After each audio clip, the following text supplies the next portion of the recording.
नमस्कार, स्वागत है आप सभी का हमारे इस चैनल संगीत प्लैनेट पे। और मैं हूं सनोज और आप सभी जानते हैं कि हम आपको पढ़ाते हैं हिंदी। अभी जो एग्जाम चल रहा है वो बीपीएससी की जो शिक्षक भर्ती होने वाली है, टीजीटी पीटी वाला होने वाला है, उसके लिए हमने पहला वीडियो अपलोड कर दिया है। आपने देखा भी और अच्छा रिस्पॉन्स भी दिया, ठीक है। लगभग हमने देखा कि 1,000 से ऊपर लड़कों ने उसको देखा। तो मेरे भाई, अगर मैं कहना चाहता हूँ आपसे कि अगर इतना आप उसको पसंद कर रहे हैं तो बस आप एक लाइक और एक शेयर के लिए चुक जा रहे हैं, ठीक है। तो ये आप कर दीजिए, ये आप पे डिपेंड करता है, ठीक है। हमें क्या चाहिए बदले में, हमें क्या चाहिए आप ही बताइए ना। साधु भूखा भाव का, धन का भूखा नाई। मेरी बातों को सुनिएगा। साधु भूखा भाव का, धन का भूखा नाई। और जो भूखा धन का, सो साधु नाई। तो हम आपसे बदले में क्या चाहते हैं, बस वही एक लाइक और एक शेयर, ठीक है। चलिए आगे देखते हैं क्या है हमारा क्वेश्चन। तो ये भी जो आपके क्वेश्चन है, ये भी 75 क्वेश्चन है और ये प्रीवियस ईयर से पूछे जा चुके हैं।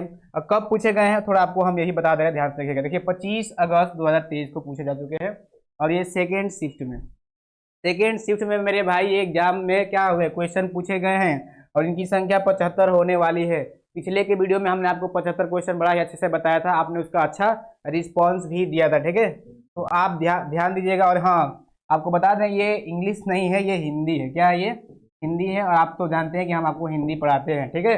तो ध्यान रखिएगा मेरे भाई। चलिए आइए देखते हैं कौन से हमारे क्वेश्चन है आपके लिए महत्वपूर्ण होने वाले। चलिए, पहला क्वेश्चन स्क्रीन पे दिख रहा है और इसका आप आंसर देंगे, कमेंट में कमेंट करेंगे। मेरे भाई कमेंट भी थोड़ा करिए, ठीक है, ताकि हमें पता लगे कि आपको क्या चीज़ में दिक्कत हुई, क्या हमने दिक्कत की, उसको हम प्रयास करें ताकि और अच्छा बेहतर बना सकें। चलिए पहला क्वेश्चन लगा है, इसका आंसर दीजिए आप। पहला क्वेश्चन हमारा कह रहा है कि संयुक्त स्वर कौन से हैं। मेरे भाई ये 5 ऑप्शन दिए गए, खास तौर से जो ये बीपीएससी का एग्जाम चल रहा है, टीजीटी वाला होने वाला है, उसमें 5-5 ऑप्शन देखने को मिल रहे हैं। तो मेरे भाई क्वेश्चन तो सभी को आ रहा है, लेकिन दिक्कत हो रहा है तो बस ऑप्शनों में हो रहा है कि ये भी सही हो जा रहा है, कभी ये भी सही हो जा रहा है। और यहाँ पे एक बड़ा ही प्यारा ऑप्शन दे रखा है कि उपयुक्त में से एक से अधिक। तो जहाँ पे 2 ऑप्शन सही हो रहे हैं वहाँ पे उपयुक्त में से एक से अधिक को भी ध्यान में रखते हैं, ठीक है, और रख के इसका आंसर देना है। तो याद रखिएगा, ठीक है। चलिए क्वेश्चन बताते चलेंगे, क्या क्या दिक्कतें आ सकती हैं हल करने में, वो सब बताते चलेंगे, डिस्कस करते चले जाएंगे, ठीक है। चलिए पहला क्वेश्चन आपका लगा है स्क्रीन पे, इसका आंसर देना है। चलिए मैं बताता हूँ आपको, ध्यान से देखिएगा। संयुक्त स्वर कौन से हैं? अब जानिए संयुक्त स्वर क्या है। इसके पहले वीडियो में हमने आपको बता दिया है और बड़ा ही अच्छे से पढ़ाया कि संयुक्त स्वर क्या होते हैं। पहले तो ये जानिए, आ जो है हमारा क्या है, संयुक्त स्वर है। बड़ी भी क्या है, हमारी संयुक्त स्वर है। ए भी हमारा क्या है, संयुक्त स्वर है। आय भी हमारा क्या है, संयुक्त स्वर होता है। संयुक्त मतलब होता क्या है, जोड़। किसका जोड़? जब स्वर है तो स्वर एक है ना जोड़ होगा, तो 2 स्वरों का जोड़। आ जो बना होगा मेरे भाई, अ और अ से मिलके बना होगा। इसमें एक हो गया, इसमें एक हो गया। जो बड़ी हमारी है ये 2 ई से मिलके बनी है, चाहे छोटी बड़ी कुछ भी लीजिए, संधि में बड़ा ही अच्छे से हमने आपको बताया है। ए जो हमारा है, एक अ किससे बना है, एक अ और एक ई से मिलके बना है, ठीक है। छोटी ई ले लीजिए, बड़ी कोई दिक्कत वाली बात नहीं है।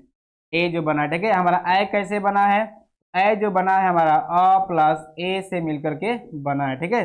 तो ये जो है हम देख रहे हैं कि चाहे आ हो, चाहे बड़ी हो, चाहे ए हो, चाहे ए हो, ये 2 स्वरों से मिलकर के बन रहे हैं। और जहां भी ये 2 स्वरों से मिलकर के बनेंगे, इन्हें ही हम क्या कहेंगे, संयुक्त स्वर कहेंगे। संयुक्त मतलब क्या होता है, जोड़ होता है। तो हम देख रहे हैं कि ए आय भी क्या है, संयुक्त स्वर है। आ बड़ी भी क्या है, संयुक्त स्वर है, ठीक है। आ यहाँ पे ये आ होना चाहिए, ठीक है, ये आ होना चाहिए, कोई बात नहीं। यहाँ पे आ भी क्या है, आ और ओ भी क्या है, संयुक्त स्वर ही है। तो इसमें हम देखेंगे यहाँ पे क्या हुए, 3-3 हमारे ऑप्शन सही हो जा रहे हैं संयुक्त स्वर के। इसलिए हमारा एक कॉमन बात दे दिया है डी नंबर ऑप्शन, कि संयुक्त में से क्या, उपयुक्त में से एक से अधिक, अर्थात तीनों जब सही होंगे तो तीनों को न लगा करके हम एक मात्र कौन सा लगा देंगे, उपयुक्त में से एक से अधिक। तो हमारा राइट आंसर हो जाएगा। तो मेरे भाई ए हो चाहे आय हो, ओ है चाहे औ हो या आ हो या बड़ी हो, सभी संयुक्त स्वर के क्या हैं, उदाहरण है। तो इसका आपका राइट आंसर हो जाता है डी नंबर, उपयुक्त में से एक से अधिक। इतनी बात समझ में आई? ये भी आप बात समझ लीजिएगा, ठीक है। चलिए दूसरा क्वेश्चन देखते हैं क्या कर रहा है दूसरा क्वेश्चन मेरा। और इसका हम आंसर भी देना है कहाँ पे, कमेंट बॉक्स में। पहले क्वेश्चन पढ़ लेते हैं कि क्वेश्चन हमारा क्या कह रहा है। कहा है कि प्रत्येक वर्ग का प्रथम एवं द्वितीय वर्ण किसके प्रकार के है, किस प्रकार के, ठीक है। जो ये वर्ण है, पहले वर्ग का दूसरे वर्ग का, ठीक है। ये किस प्रकार के वर्ग हैं, अब ये वर्ग क्या होता है, इसको थोड़ा जानने के लिए ना एक पेज ऐड करेंगे यहाँ पे, यही बता दे रहा है, ठीक है। ध्यान सुनिएगा, देखिए क ख ग घ, ये हम इसलिए लिख रहे हैं ताकि आपको और आसानी से समझा सके। ये बहुत ही आपके लिए क्या होने वाला, हेल्पफुल होने वाला है। च ख ज, ये आपका झ य, मेरे भाई क ख ग घ भी याद होना बड़ा ही आवश्यक है, वो भी अच्छे तरीका से, ठीक है। आपका क्या होता है, च ख ज ढ, उसके बाद अड़ होता है, त थ द, ध के बाद न होता है, ठीक है। उसके बाद आता है प फ प फ और हमारा म होता है। इसे आप रूबरू होंगे, जानते भी होंगे, इसे हम वर्गीय व्यंजन कहते हैं, ठीक है। हिंदी में स्पर्श व्यंजन कहते हैं, स्पर्श व्यंजन कहते हैं। इनकी संख्या 25 होती है। अब इसे हम लिखे क्यों है, ध्यान से जानिएगा।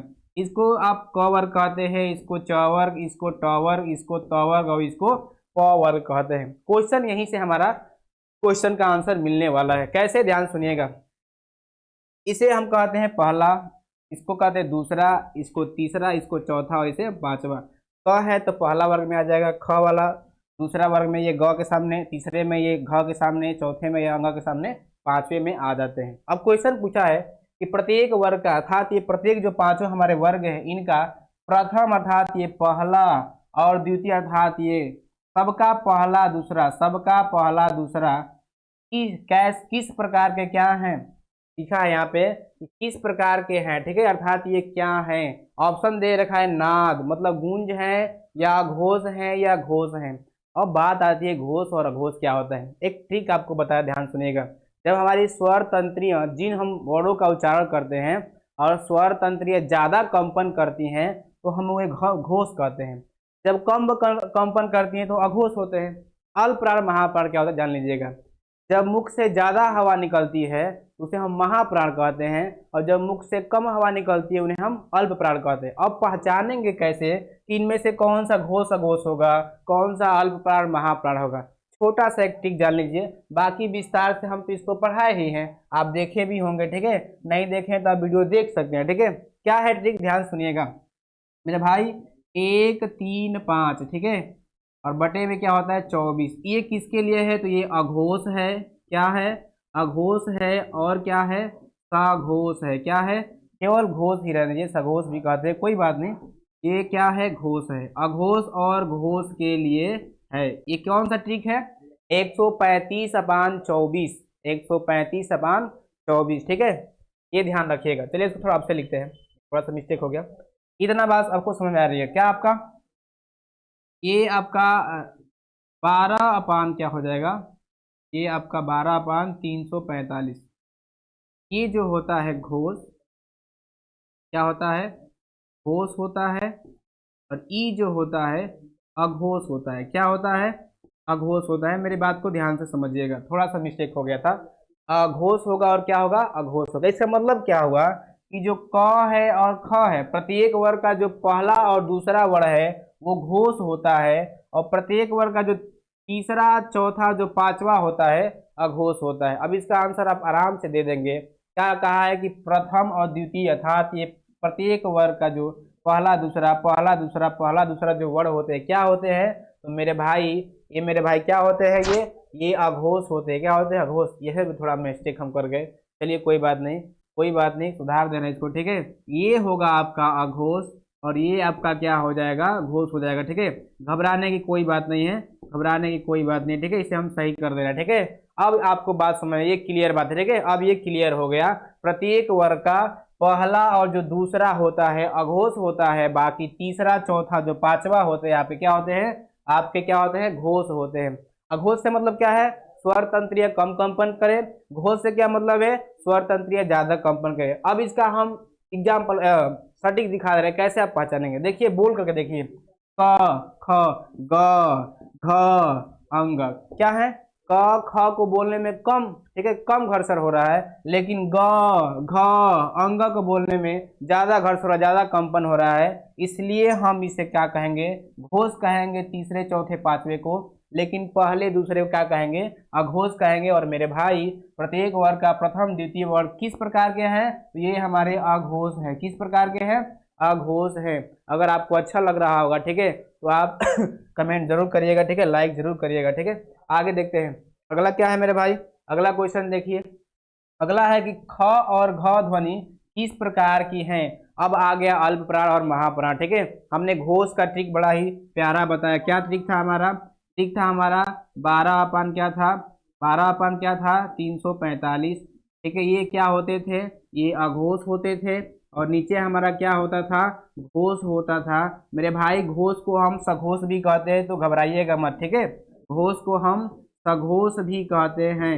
ये घोष था, ये आपने याद कर लिया, पहला दूसरा घोष, तीसरा चौथा पांचवा घोष, ठीक है। अब अल्प प्राण महाप्राण क्या होते हैं, ध्यान सुनिएगा।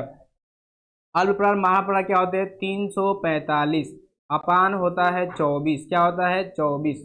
और इससे हम कहते हैं अल्प प्राण, क्या होते हैं अल्प प्राण। और नीचे वाले होते हैं महाप्राण, क्या होते हैं महाप्राण। ये ट्रिक बड़ा ही प्यारा है, जो ट्रिक है बड़ा ही प्यारा है। इस देखिए ना, ये घोष अघोष के लिए हो जाएगा और ये अल्प प्राण और महाप्राण के लिए हो जाएगा। प्रत्येक वर्ग का तीसरा चौथा पांचवा जो अक्षर होता है, वर्ण होता है, वो अल्प प्राण होते हैं। और जो दूसरा और चौथा होता है वो महाप्राण होते हैं। मतलब क्या हुआ, प्राण मतलब होता है हवा, मुख से हवा निकलना। अर्थात जब हम तीसरे चौथे पांचवें वर्ण को बोलते हैं तो हवा जो होती है कम मात्रा में निकलती है। लेकिन जब हम दूसरे चौथे को बोलते हैं तो जो हवा होती है ज्यादा मात्रा में निकलती है। इस स्थिति पे ये अल्प प्राण और महाप्राण हो जाते हैं। चलिए तो क्वेश्चन देखते हैं। क्या कहा है कि ख और घ, पहले तो इनमें आ जाइए। क्या कहा है मेरे भाई, ख और क्या कहा है, घ कहा है। दूसरा और चौथा, दूसरा और चौथा यहाँ पे आ जाइए। दूसरा चौथा कहाँ गया, तो हमारा जो दूसरा चौथा है क्या होते हैं, ये महाप्राण होते हैं। जो हमारा ख और घ हो जाएगा महाप्राण हो जाएगा। अब बोल कर देखिए ना, ख और क्या है घ, ख घ क, क्या है क ख क घ अंग। ये देख रहे हैं हम कि इनको बोलने में क्या हो रही है, ज्यादा ज्यादा क्या रहा, हवा निकल रही है, ठीक है। तो ये क्या हो जाएंगे, महाप्राण हो जाएंगे। चलिए ये बात समझ में आई, आगे देखते हैं।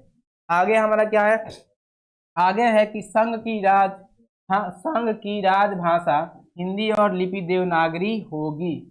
कि जो बात है कि संघ की भाषा जो होगी हिंदी होगी और जो लिपि होगी देवनागरी होगी, ये संविधान के किस अनुच्छेद में है, तो मेरे भाई ये 343वां अनुच्छेद में वर्णित है कि जो संघ की राजभाषा होगी वो हिंदी होगी और उसकी जो लिपि होगी देवनागरी लिपि होगी, ठीक है। बड़ा ही प्यारा क्वेश्चन था। चलिए आगे देखते हैं अगला क्वेश्चन क्या है हमारा। आगे कहा है कि निम्नलिखित में से कौन सी भाषा आर्य भाषाओं में शामिल नहीं है। संस्कृत है कि प्राकृत है कि इनमें से कोई नहीं है। चलिए इसका थोड़ा हम इतिहास बताते हैं। सबसे पहले तो हमारा जो भी है भाषाओं का जो विकास हुआ है वो हमारी आर्य भाषाओं से ही हुआ है। किससे हुआ है, आर्य भाषाओं से ही हुआ है।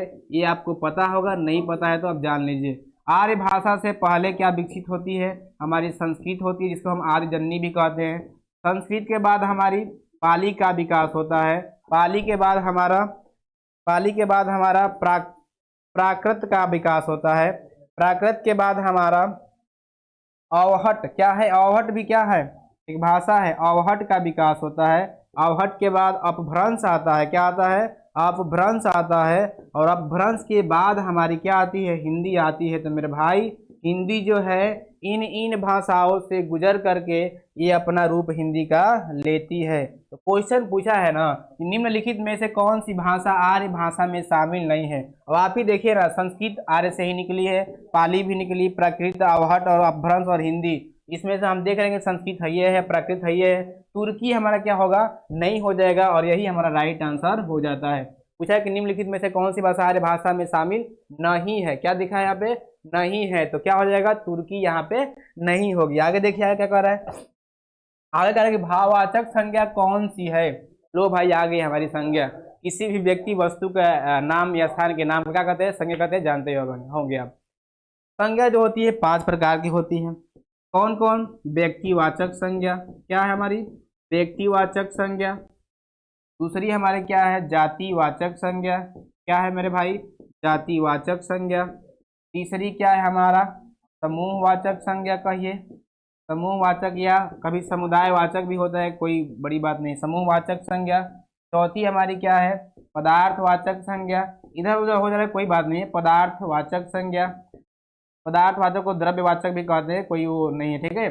पांचवा हमारा क्या होता है, पांचवा है हमारा भाववाचक संज्ञा। क्या होती है, भाववाचक संज्ञा। ये 5 प्रकार की संज्ञा होती है, जिससे स्वयं सिंगल सिंगल व्यक्ति के बारे में बोध हो व्यक्तिवाचक, जिसे पूरी जाति समूह के बारे में बोध जातिवाचक, जिसे कि समुदाय समूह झुंड के बारे में बोध हो समूहवाचक, जिसे पदार्थों के बारे में सोना चांदी तांबा के बारे में बोध हो पदार्थवाचक, जिसे भाव गुणों के बारे में प्रसन्नता, ठीक है, आदि के बारे में बोध हो भाववाचक होगा, ठीक है। तो क्वेश्चन कहा है कि भाववाचक संज्ञा कौन सी है। आपको हमने संज्ञा में पढ़ाया भी था कि कुछ प्रत्ययों को जोड़ करके भी भाववाचक संज्ञा बनाई जाती है। जिस शब्द का अंत में ता प्रत्यय जुड़ा हो, क्या जुड़ा हो, ता प्रत्यय जुड़ा हो, त्व प्रत्यय जुड़ा हो, ठीक है, हट प्रत्यय जुड़ा हो, ये सभी क्या होते हैं, भाववाचक संज्ञा के एग्जाम्पल होते हैं। चलिए आइए देखते हैं कौन कौन से है। तो बोला है कि भाववाचक संज्ञा कौन सी है मेरे भाई, पीला जो है विशेषण है, क्योंकि रंगों के नाम क्या होते हैं, विशेषण होते हैं।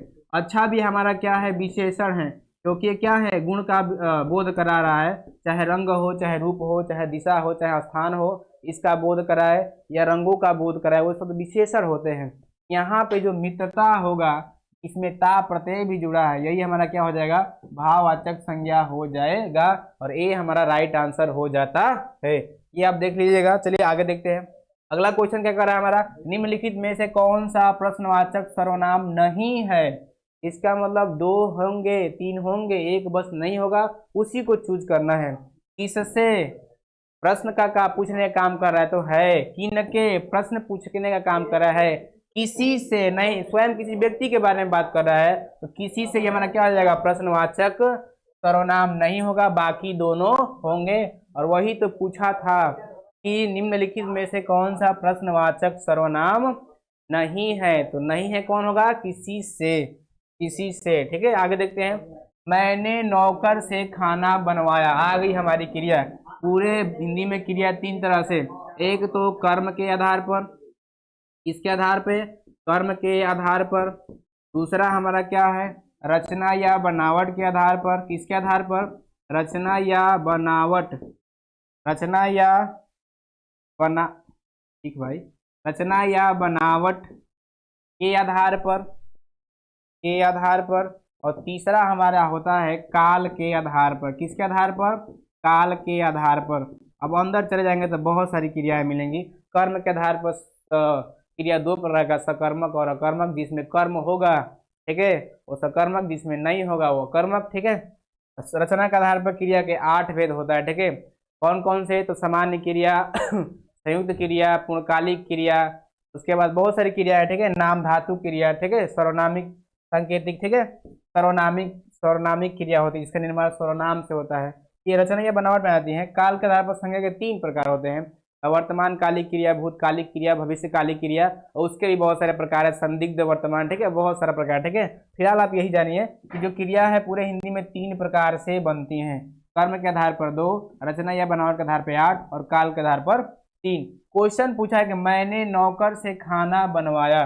जब किसी वाक्य में कर्ता स्वयं कार्य न करके दूसरे के माध्यम से कोई कार्य करवाता है, तो वह जो क्रिया बनती है प्रेरणार्थक क्रिया बनती है, और इसका राइट आंसर हो जाएगा बी, प्रेरणार्थक क्रिया। स्वयं न करके अगर कर्ता किसी दूसरे से कार्य करवाता है, तो वहां पर उस वाक्य में प्रेरणार्थक क्रिया होती है। और साथ ही साथ जिसमें कर्म हो तो कैसी क्रिया, सकर्मक क्रिया, और जिसमें कर्म नहीं हो तो कैसी क्रिया, अकर्मक क्रिया। जैसे में राम अखबार पढ़ता है, क्या पढ़ता है, तो अखबार, कर्म अखबार है तो भाई ये सकर्मक होगी। राम खाता है, क्या खाता है, नहीं पता है, तो ये आपकी कैसी हो जाएगी, अकर्मक क्रिया हो जाएगी। बात आप समझ रहे होंगे, अगर समझ रहे हैं तो एक लाइक अवश्य करेंगे, ठीक है। चलिए आगे देखते हैं। अगला क्या है, उसको व्यापार में करोड़ों का घाटा हो गया। इस वाक्य को पढ़ के ये बताना है ना कि उपयुक्त वाक्य में किस प्रकार का विशेषण है।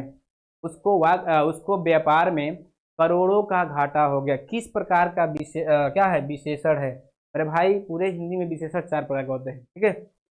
तो हमने आपको बताया था गुणवाचक विशेषण, ठीक है, परिमाणवाचक विशेषण, संख्यावाचक विशेषण, सर्वनामिक या सांकेतिक विशेषण। इसके भी कई क्या है प्रकार हैं, हम पढ़ाए भी है, आप देख सकते हैं वहां पे। खैर आइए क्वेश्चन पे देखते हैं। कह रहा है कि उसको व्यापार में करोड़ों का घाटा हो गया। कितने का घाटा हुआ? करोड़ों का।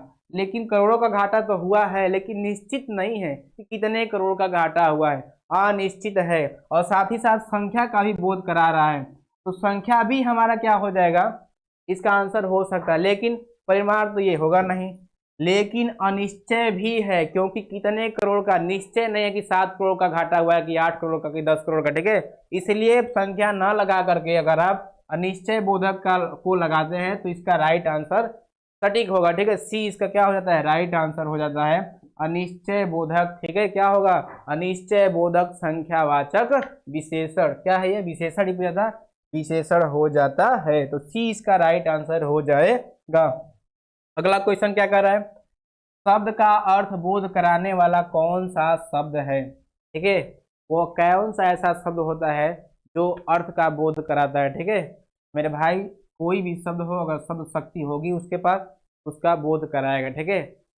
क्या करेगा? बोध कराएगा। तो पहला इसका राइट आंसर हो जाता है शब्द शक्ति। शब्द का अर्थ बोध कराने वाला शब्द कौन सा होगा? तो शब्द शक्ति होता है, ठीक है, शब्द शक्ति होता है। आगे देखते हैं, आगे क्या कह रहा है। अगला कह रहा है कि छंदों की गणना किससे की जाती है। क्वेश्चन कह रहा है कि छंदों की गणना किससे की जाती है, और ऑप्शन दे रखा है शब्द और वर्णों, धातु और स्वर, वर्ण और मात्रा। पहले तो मैंने ये बात जानी, छंद की खोज पिंगल ऋषि ने किया था, इसलिए इसे छंद को पिंगल शास्त्र भी कहा जाता है। इतना बात आप याद रखिएगा। कभी कभी छंद को पिंगल भी कहा जाता है, क्योंकि इसकी खोज पिंगल ऋषि ने किया था। हिंदी में तो छंद होते हैं 3 प्रकार के होते हैं, वार्णिक छंद, मात्रिक छंद और एक मुक्तक छंद हो गए, कहीं कहीं मुक्त भी दिया रहता है। छंद 3 प्रकार के होते हैं, उनमें से मात्रिक छंद भी कई प्रकार का होता है, 3 प्रकार का, सम मात्रिक छंद, अर्धसम मात्रिक छंद, विषम मात्रिक छंद, ठीक है। हर एक का अपना अपना प्रकार होता है। क्वेश्चन पूछा ना कि छंदों की गणना किससे की जाती है, तो मेरे भाई छंदों की गणना मात्राओं को गिन के की जाती है, वर्णों को गिन करके की जाती है, ठीक है। अर्थात जहां अगर मात्राओं और वर्ण दिखाई दे रहा है वही आपका राइट आंसर हो जाएगा। छंदों की गणना कैसे की जाएगी? वर्णों को गिन करके और मात्राओं को गिन करके, वर्ण और मात्राओं को गिन कर, ठीक है, वर्ण और मात्राओं को गिन कर। और कहीं दिया है ऑप्शन में, दिया है वर्ण और मात्रा, सी इसका राइट आंसर हो जाता है कि वर्ण और मात्रा को गिन करके छंदों की गणना की जाती है। इतना बात समझ में आ रही है तो आप आगे बढ़िएगा। अगला क्वेश्चन हमारा क्या कह रहा है, कह रहा है कि उपमा अलंकार का निम्नलिखित में से कौन सा अंग है। अभी उपमा अलंकार क्या होता है, अलंकार क्या होता है पहले ये जानिए। अलंकार वे होते हैं जो काव्य की शोभा बढ़ाते हैं। जिस तरह से आपकी शोभा कपड़े बढ़ाते हैं, गहना आभूषण बढ़ाते हैं, वैसे ही काव्य में, वाक्य में, सेंटेंस में, ठीक है, कुछ ऐसे शब्द होते हैं, कुछ ऐसे अर्थ होते हैं जिनके आ जाने से पूरे वाक्य की, पूरे काव्य की शोभा बढ़ जाती है। उन्हीं शब्दों को हम, उन्हीं अर्थों को हम क्या कहते हैं, अलंकार कहते हैं। इसी की दृष्टि से अलंकार को 3 भागों में बांट दिया गया, अर्थात 3 प्रकार बना दिया गया। जब शब्दों में चमत्कार हो या शब्दों की शोभा बढ़ाए कोई शब्द, तो शब्दालंकार क्या होगा, शब्दालंकार हो जाएगा। जब अर्थों के माध्यम से शोभा बढ़ती है तो अर्थालंकार हो जाता है। क्या हो जाता है? अर्थालंकार हो जाता है। कहीं कहीं अर्थ भी देखने को मिलते हैं और शब्द भी देखने को मिलते हैं, तो ऐसे कॉमन बातों को हम उभया अलंकार भी कहते हैं। क्या कहते हैं? उभया अलंकार भी कहते हैं। ये बात आप ध्यान में रखिएगा। कोई आप वाक्य पढ़ते हैं, अगर उसमें चमत्कार, कोई अच्छा बात लगे शब्दों के माध्यम से, तो उसमें शब्द अलंकार। अगर अर्थों के माध्यम से चमत्कार उत्पन्न तो शब्द अलंकार। अगर दोनों है, अर्थ और शब्द दोनों ही है, तो उसे उभय अलंकार कहेंगे। क्वेश्चन हमारा ये नहीं है, पूछा है कि उपमा अलंकार का निम्नलिखित में से कौन सा अंग है। पहले तो बता दें आपको कि जो उपमा अलंकार होता है, जो उपमा अलंकार होता है वो अर्था अलंकार का क्या है, प्रकार है। उपमा अलंकार जो होता है अर्धा अलंकार का प्रकार होता है। उपमा के साथ साथ श्लेष भी होता है, पढ़े होंगे तो आपको पता होगा। तो उपमा अलंकार किसका प्रकार है? अर्धा अलंकार का प्रकार है। इसका मतलब यह हुआ कि कोई सेंटेंस दिया रहेगा, उसमें शब्द की ना होकर अर्थ की क्या होगी, प्रधानता होगी। किसकी प्रधानता होगी? अर्थ की प्रधानता होगी। क्वेश्चन पूछा ना कि उपमा अलंकार का निम्नलिखित में से कौन सा अंग है। मेरे भाई उपमा अलंकार के 4 मुख्य अंग होते हैं। अगर जगह बचता तो यहाँ पे लिख देते, तो लिख दे रहे हैं। पहला जो अंग होता है उपमान होता है। दूसरा जो अंग होता है उपमेय होता है। तीसरा जो अंग होता है वाचक शब्द होता है। वाचक शब्द होता है। चौथा जो अंग होता है साधारण गुण धर्म होता है। क्या होता है? साधारण गुण धर्म होता है। चारों के चारों उपमा अलंकार के अंग होते हैं। आप देख रहे हैं उपमेय भी दिया, उपमान भी दिया, साधारण धर्म भी दिया। इसका मतलब कि उपयुक्त में से एक से अधिक हो जाएंगे तो हम इन तीनों को न लगा करके डी इसका राइट आंसर लगाएंगे। ये बात अगर समझ में आ रही हो तो आगे बढ़ते हैं। चलिए आगे देखते हैं आगे क्या कह रहा है। आगे क्या कह रहा है कि पेड़ से पत्ते गिरते हैं में वाक्य में कौन सा कारक है। आप कारक पढ़े होंगे, पिछले वीडियो में आपको बताए थे। चलिए बताते हैं। कर्ता कारक, कारक चिन्हों की संख्या 8 होती है। कर्ता कारक, कर्ता ने। कर्म कारक, कर्म को, कर्ता ने कर्म को। करण से, करण से। अधिकरण में पर, अधिकरण में पर होता है। संप्रदान के लिए होता है। क्या होता है? संप्रदान के लिए। अपदान से अलग होता है। क्या होता है? अपदान से अलग। जब कोई वस्तु किसी चीज से अलग होती है तो वहां पे क्या होता है? अपदान कारक होता है। और हम यहाँ पे देख रहे हैं कि पेड़ से पत्ते गिर रहे हैं, अर्थात पेड़ से पत्ते अलग हो रहे हैं। से अलग जहां भी है से अलग हो रहे हैं, तो जो यहाँ पे से जो हमारा क्या है कारक चिन्ह है वो क्या है? आपदान कारक है। आपदान कारक है। अगर ऑप्शन में दिया है तो वही राइट आंसर होता है। दिया है आपदान कारक, क्या होगा? आपदान कारक हो जाएगा। पेड़ से पत्ते गिरते हैं क्या ऐसा कारक है? आपदान कारक चिन्ह है, आपदान हो जाएगा। चलिए अगला क्वेश्चन देखते हैं। अगला क्वेश्चन क्या कर रहा है मेरा? मानक भाषा की विशेषता है। मेरे भाई मानक भाषा ऐसी भाषा है जो संपूर्ण जगहों पे लागू हो जाए, सबके लिए क्या हो, आसानी से बोली जाए, पढ़ ली जाए, लिख ली जाए। ठीक है। एक रूपता दर्शाए, समरूपता दर्शाए, ठीक है, एकता दर्शाए, वैसी भाषा को मानक भाषा कहते हैं। इनमें ऐतिहासिक, सही बात है, स्वयं सत्ता होती है, एक रूपता होती है। इन तीनों बातें जो है मानक भाषा में होती है। इसलिए क्या होगा? उपयुक्त में से एक से अधिक इसका क्या हो जाएगा? राइट आंसर हो जाएगा। ठीक है। ऐतिहासिक, स्वयंता, एक रूपता, तीनों के तीनों गुण इसमें पाई जाती हैं। किसमें? मानक भाषा में। वैसी भाषा जो किसी भी जगहों पे लागू कर दिया जाए, वहाँ के जो जन है उसे लिख सके, पढ़ सके, बोल सके, आसानी से समझ सके, वैसी भाषा को हम मानक भाषा कहते हैं। इनका ऐतिहासिक भी स्वयं होना चाहिए, स्वयंता भी स्वयं होना चाहिए, एक रूपता भी स्वयं होता है। ठीक है। अर्थात ये जो तीनों के तीनों गुण हैं ऐसी भाषाओं में पाए जाते हैं, इसलिए हम उपयुक्त में से एक से अधिक इसका राइट आंसर देंगे। चलिए आगे देखते हैं। अगला क्वेश्चन क्या कर रहा है हमारा? द्वंद्व समास में कौन सा प्रधान होता है? द्वंद्व में अछिपे द्विगु में गणना पद आवत है। कर्मधारय में पहला पद विशेषण से बहुब्रीहि में कोई अन्य नाम बतावत है। ये याद करने का ट्रिक है। चलिए हम आपको याद करा देंगे, कोई बात नहीं। क्वेश्चन पूछा है कि द्वंद्व समास में कौन सा प्रधान होता है। मेरे भाई एक चीज लिख रहे हैं, माता पिता। क्या है? माता पिता। और यहाँ पे हम देख रहे हैं कि माता पिता हैं, और जिस शब्दों का हम विग्रह करते हैं, दो भागों में तोड़ते हैं, तो इसका बनेगा माता और पिता। क्या बनेगा? माता और पिता बनेगा। इसका डेफिनेशन क्या होता है कि जब भी किसी शब्द को दो भागों में तोड़ते हैं, बीच में माइनस का चिन्ह आ जाए या और का चिन्ह आ जाए अथवा आ जाए या आ जाए, तो उसे हम क्या कहते हैं? द्वंद्व समास कहते हैं। और द्वंद्व समास में दोनों ही पद क्या होते हैं? प्रधान होते हैं। दोनों ही पद क्या होते हैं? प्रधान होते हैं। प्रधान से मतलब क्या हुआ? प्रधान से मतलब यह हुआ कि जितना महत्व पहले पद का हुआ उतना महत्व दूसरे पद का भी होना चाहिए। जितना महत्व माता का होता है उतना महत्व पिता का भी होता है। इसका मतलब यह हुआ कि दोनों पद क्या हुए? बराबर हुए, प्रधान हुए। तो क्या होते हैं? दोनों पद क्या होते हैं? प्रधान होते हैं। दोनों पद, इसका क्या हो जाएगा? राइट आंसर हो जाएगा। ये बात समझ में आ रही है? चलिए कोई बात नहीं, आगे देखते हैं। अगला क्वेश्चन क्या कर रहा है हमारा? हिंदी भाषा के विकास का सही क्रम है। ये इससे जानने से पहले जो हम लिखे हैं उसे पहले पकड़ लो।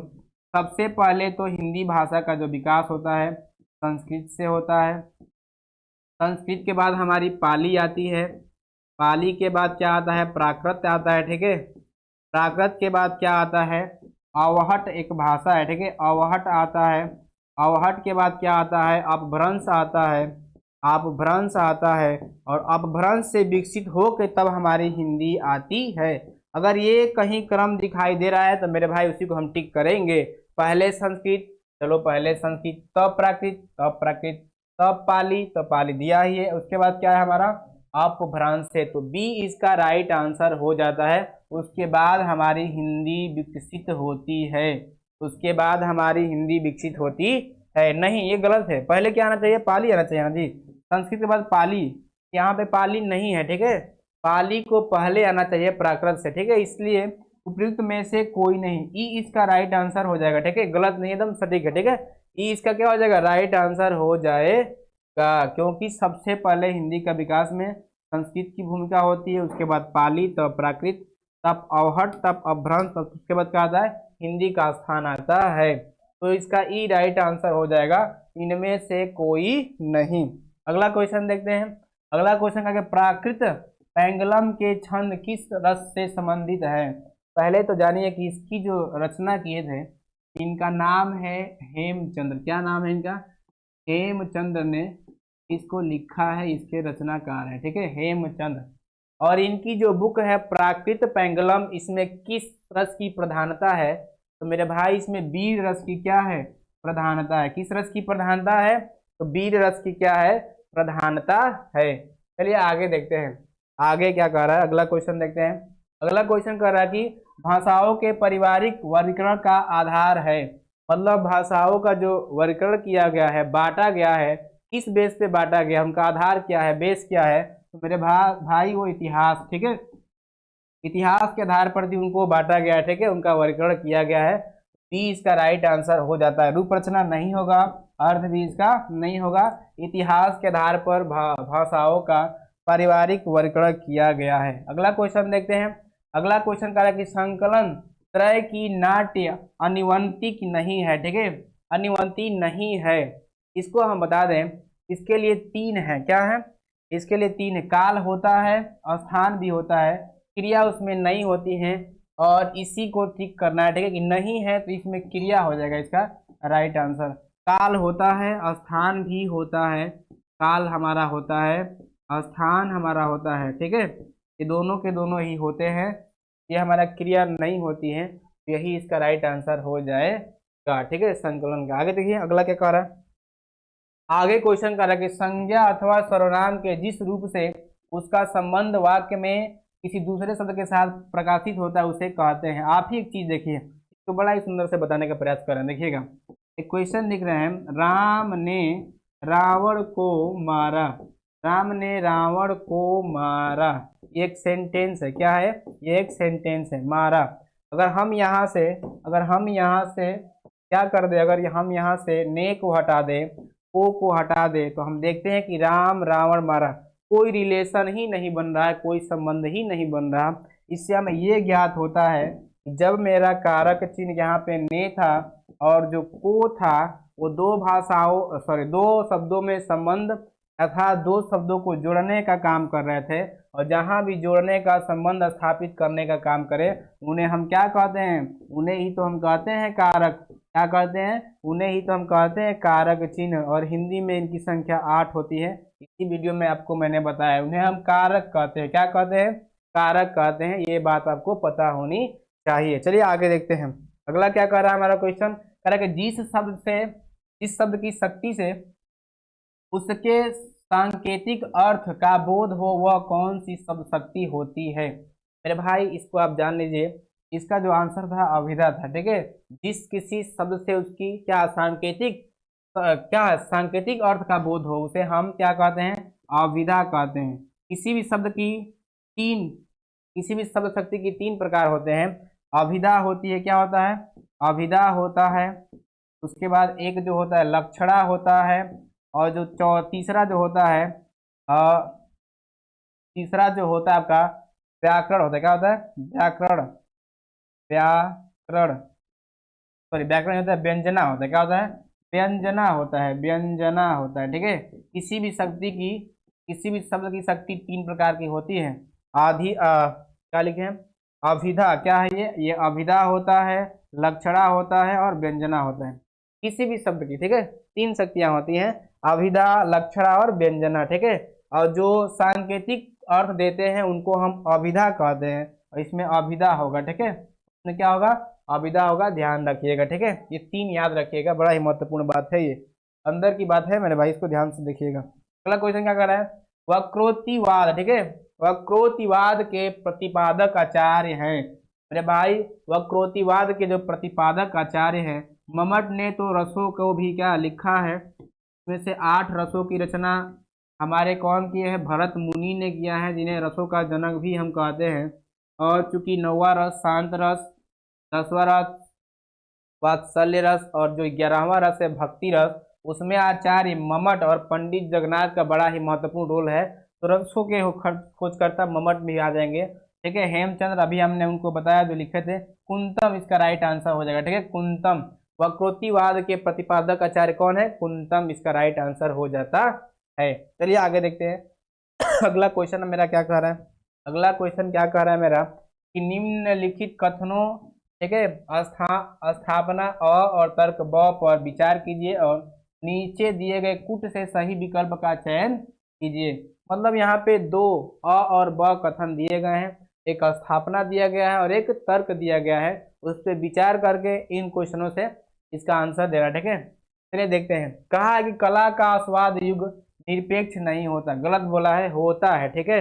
एक पहला क्या हो जाएगा हमारा, गलत हो जाता है। शाश्वतता का गुण कलाजयी कलाकृतियों में सहज अंतर्भूत नहीं होता, ये भी गलत कर रहा है, होता है, ठीक है, होता है, यहाँ पे नहीं होता, दोनों में नहीं निकलता, तो ये सही हो जाते हैं, ठीक है। अर्थात दोनों ही कथन क्या है, गलत है।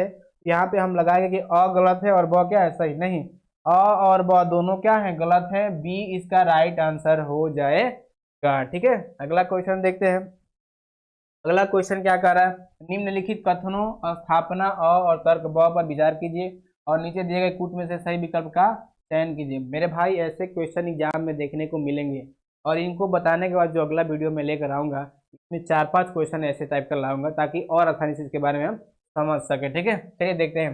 स्थापना के बारे में क्या कर रहा है, और के बारे में, आधुनिकता एक सतत और अंतरहीन क्या है, प्रक्रिया है। दूसरा इसका तर्क क्या कह रहा है, क्योंकि प्रत्येक परिवर्तन नए सिद्धांतों और संभावनाओं को जन्म देता है। बात सही कर, ठीक है, बात सही है, ठीक है। इसका जो राइट आंसर हो जाएगा, अ और ब दोनों गलत हैं, अ सही है, ब गलत है, अ गलत है और ब क्या है, सही है, ठीक है। एक सही एक गलत हो रहा है, ठीक है। उपयुक्त में से एक से अधिक इसका राइट आंसर हो जाएगा, ठीक है। क्योंकि अगर पहले की बात करें तो एक सही एक गलत होता है, दूसरे की बात करें तो दोनों गलत, ये तो होगा नहीं, लेकिन गलत और एक सही ये हो जा रहा है। तो दो ऑप्शन फॉलो करा, जहां पे दो से अधिक करें वहां पे क्या होता है, उपयुक्त में से एक से अधिक, तो यहाँ पे क्या हो जाएगा, डी इसका राइट आंसर हो जाएगा, ठीक है, याद रखिएगा। आगे देखते हैं। अगला क्वेश्चन मेरा क्या कर रहा है, निम्नलिखित प्रत्येक वाक्यों में एक शब्द काला है, प्रत्येक काले शब्द के लिए ABCDE विकल्प हैं, इनमें काले शब्दों के लिए अर्थ की दृष्टि, यहाँ पे दृष्टि होनी चाहिए, अर्थ की दृष्टि से उपयुक्त विकल्प चुनकर उत्तर पत्रक में चिन्हित कीजिए। अर्थात अर्थ की दृष्टि से कौन उसका राइट आंसर होगा, जो अंडरलाइन किया हुआ क्या चीज, कोई शब्द, उसी को देख करके लिखना है। चलिए ये आ गया था, आगे देखते हैं क्या है क्वेश्चन, ध्यान से देखना। कह रहा ना कि आकाश में काले बादल, यहाँ पे बादल को अंडरलाइन करना चाहिए था, तो हम इसी कलर से करते हैं ताकि मैच खाए।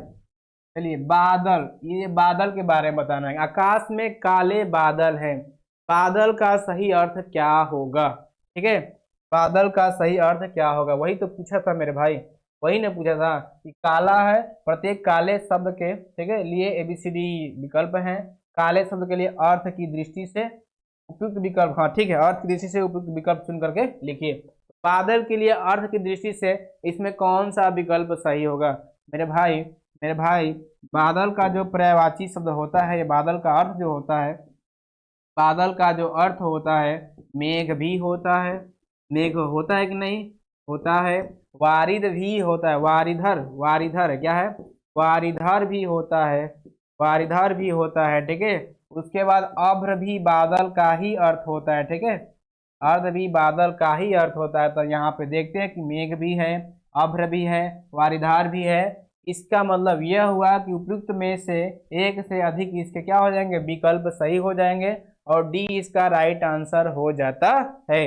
दिखाई दे रहा है क्या, डी इसका राइट आंसर हो जाता है, काले बादल। तो बादल का क्या मतलब होगा, मेघ भी होगा, अब्र भी होगा, वारिधार भी होगा, इसलिए उपयुक्त में से एक से अधिक इसके राइट आंसर हो जाएंगे। अगला क्वेश्चन देखते हैं। अगला क्वेश्चन कह रहा है कि किसान बहुत मेहनत करते हैं। इसमें किसान को अंडरलाइन करना चाहिए था, टाइपिंग में मिस्टेक हो गया, ठीक है। किसान बहुत मेहनत करते हैं में किसान का अर्थ क्या होगा, ठीक है मेरे भाई। सूरपति, सूरपति किसका पर्यायवाची होता है, इंद्र का। किसका होता है, इंद्र का होता है। देवेंद्र होता है, ठीक है, देवेंद्र भी होता है, ठीक है। उसके बाद क्या होता है चलो दो बहुत है, सूरपति, इंद्र, देवेंद्र, महेंद्र भी होता है। क्या होता है, महेंद्र भी होता है। तो ये इंद्र के पर्यायवाची हैं। किन्नराधिपति टिकट डाला, ठीक है। चलिए हाँ, खेत जीवी क्या हो जाएगा, किसान का जो अर्थ हो जाएगा खेत जीवी हो जाएगा, या कृषक भी होता है। क्या होता है, कृषक भी होता है, ठीक है। कृषक भी होता है, खेत जीवी भी होता है, किसान भी होता है। तो इसका राइट आंसर ए हो जाता है, खेत जीवी। क्या हो जाएगा, खेत जीवी इसका राइट आंसर हो जाएगा, ठीक है। अन्नदाता भी होता है, अन्नदाता ध्यान रखिएगा, अन्नदाता भी किसान का अर्थ होता है, पर्यायवाची भी होता है, ठीक है। तो खेत जीवी इसका राइट आंसर हो जाता है, बाकी सही है, ठीक है। आगे देखिए, आगे कह रहा है कि स्त्री जीवन बड़ा कठिन है। क्या है, बड़ा कठिन है। इसमें स्त्री को अंडरलाइन करना चाहिए था, नहीं किया गया, छूट गया है, टाइपिंग मिस्टेक हो गया है, कोई बात नहीं, हम बना देते हैं। स्त्री जीवन बड़ा कठिन है, क्या है, स्त्री जीवन बड़ा कठिन है में स्त्री का सही अर्थ क्या होगा। देखो यहाँ पे, मीन मतलब मत्स्य, मत्स्य मतलब मछली, मीन मत्स्य मछली, क्या है, मछली, क्या होगा, मछली होगा। और क्या होगा, सफरी, सफरी भी क्या है, ये ब्लैक समझ में नहीं आएगा, कोई बात नहीं, कलर चेंज कर ले। सफरी भी इसका होता है, क्या होता है, सफरी भी होता है, ठीक है। ये मत्स्य अर्थात मछली के क्या है, पर्यायवाची हैं, अर्थ है। शारदा, शारदा मतलब क्या होता है, शारदा मतलब होता है सरस्वती, इसकी पर्यायवाची शब्द है ये, सरस्वती की क्या है ये, पर्यायवाची शब्द है, ठीक है। कांता क्या होगा, कांता जो होगा स्त्री का क्या हो जाएगा, अर्थ हो जाएगा, ठीक है। कांता मतलब स्त्री, भार्या, पत्नी, ठीक है, प्रियतम, ये सब क्या है, ये स्त्री के पर्यायवाची शब्द है। तो स्त्री का जीवन बड़ा कठिन होता है में स्त्री का क्या बताना है, अर्थ बताना है। तो स्त्री का मतलब कांता होता है, क्या होता है, कांता होता है, सरस्वती। अगला देखते हैं क्या लिखा है। चंद्रमा रात्रि की शोभा बढ़ाता है में जो बताना है, इसमें चंद्रमा को अंडरलाइन करना चाहिए था। चंद्रमा का अर्थ क्या होगा मेरे भाई, चंद्रमा का जो अर्थ होता है सुधांशु होता है। क्या होता है, सुधांशु का मतलब क्या होता है, चंद्रमा होता है। इसका राइट आंसर क्या हो जाएगा, सुधांशु हो जाएगा। बाकी जो ये क्या है, अंशुमाली जो है सूर्य का पर्यायवाची शब्द है, किसका है, सूर्य का पर्यायवाची शब्द है। प्रभाकर जो है ये भी सूर्य का क्या है, पर्याय है, ठीक है, पर्यायवाची है। तो याद रखिएगा, इसका राइट आंसर क्या हो जाएगा, बी इसका राइट आंसर हो जाएगा। दिखाई दे रहा है ना भाई, चलिए कोई बात नहीं। अगला क्वेश्चन देखते हैं। अगला क्वेश्चन मेरा क्या कर रहा है, पेन चेंज कर लेना है। अगला क्वेश्चन को मेरा क्या कह रहा है कि जल, जल ही जीवन है में, पेन चेंज करने से समझ में, जल ही जीवन है में जो है जल का अर्थ क्या होगा, जल का अर्थ क्या होगा, चलिए देखते हैं। समीर मतलब तो हवा होता है, वायु होती है, ठीक है, हवा होता है, वायु होती है। लेकिन ललित मतलब क्या होता है, ललित मतलब क्या होता है, खूबसूरत, क्या होता है, खूबसूरत। ललित मतलब खूबसूरत होता है।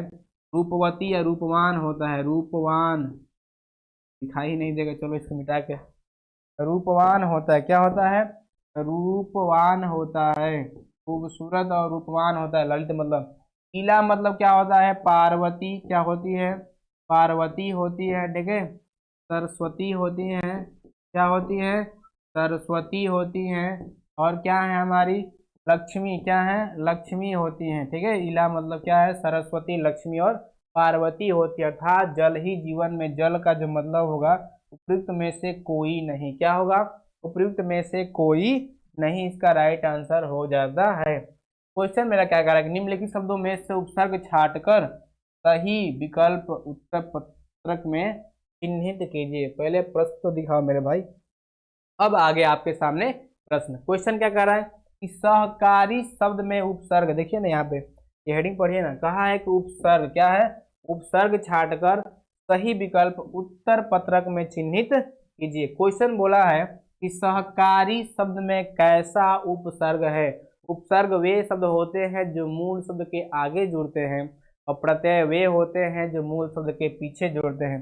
आइए थोड़ा इसको हम सही कर दें, थोड़ा इसको हम समझा देते हैं, ठीक है। ध्यान से देखिएगा, हम यहाँ पे लिखते हैं कार, क्या लिखे हैं कार लिखे हैं, और यहाँ पे हम लिखे हैं मीठा, क्या लिखे हैं मीठा लिखे हैं। दोनों ही हमारे मूल शब्द हैं, और मूल शब्द हम उन्हें कहते हैं जिन्हें आप भली भांति जानते व पहचानते हैं। तो कार आप किसी गाड़ी का नाम है, तो ये मूल शब्द होगा क्योंकि आप इसको भली भांति जानते और पहचानते हैं। किसी मूल शब्द के आगे कोई नया शब्द जोड़ करके कोई अर्थपूर्ण शब्द बना लीजिए।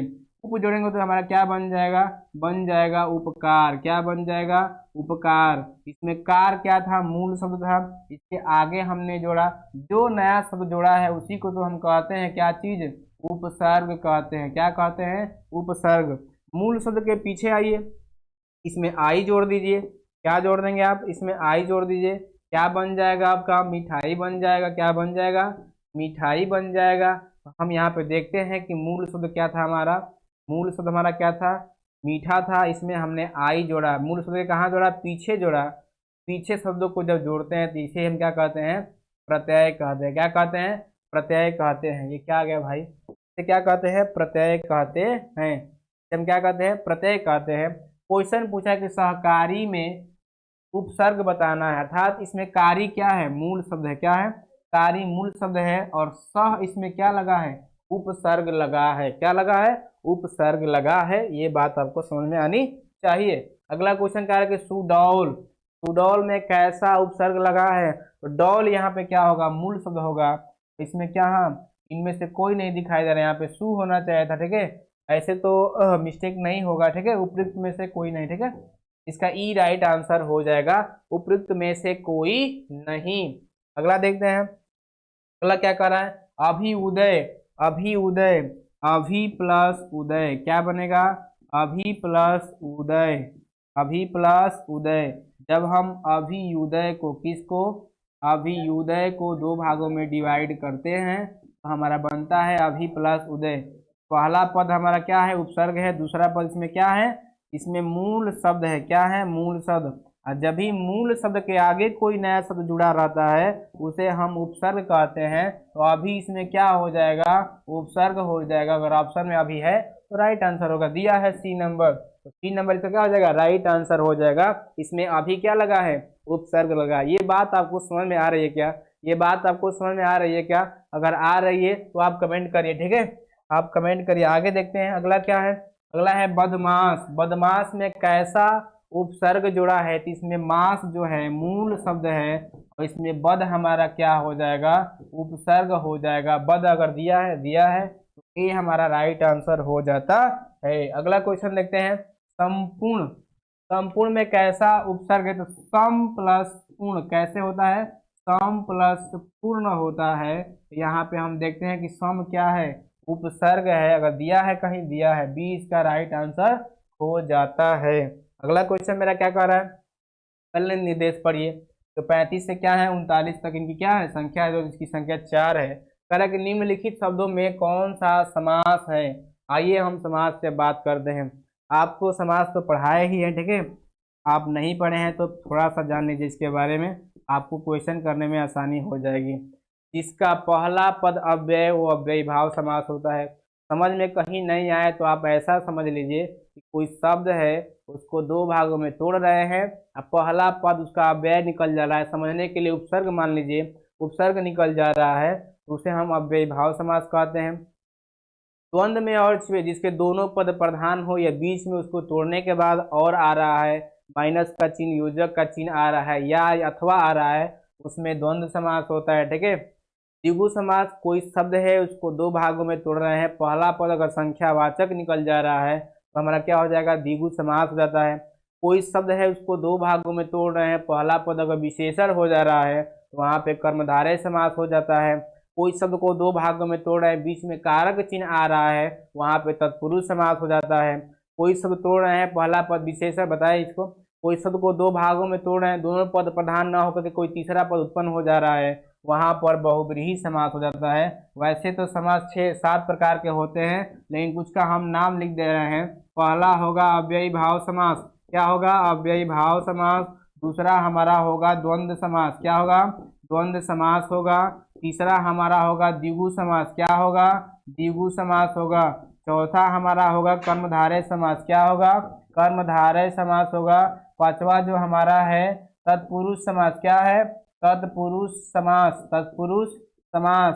पांचवा जो, छठा जो हमारा हो जाएगा बहुब्रीहि समास, क्या हो जाएगा, बहुब्रीहि समास हो जाएगा। अव्ययी, द्वंद्व, द्विगु, कर्मधारय, तत्पुरुष और बहुब्रीहि। ठीक है। चलिए क्वेश्चन पहले करते हैं, क्या कर रहा है क्वेश्चन, ध्यान से देखिए। कहा है यथाशक्ति, जिसमें शक्ति जो है क्या है, इसमें जो शक्ति है मूल शब्द है, यथा जो है इसमें अव्यय है, क्या है, वो अव्यय है। यथा जो है इसमें क्या है, अव्यय है, और जिसका पहला पद अव्यय, अव्यय को समझने के लिए आप उपसर्ग भी कह सकते हैं। जिसका पहला पद क्या हो, उपसर्ग हो, उसमें कौन सा समास होता है, उसमें कौन सा समास होता है, तो अव्ययी भाव समास। कौन सा समास होता है, अव्ययी भाव समास।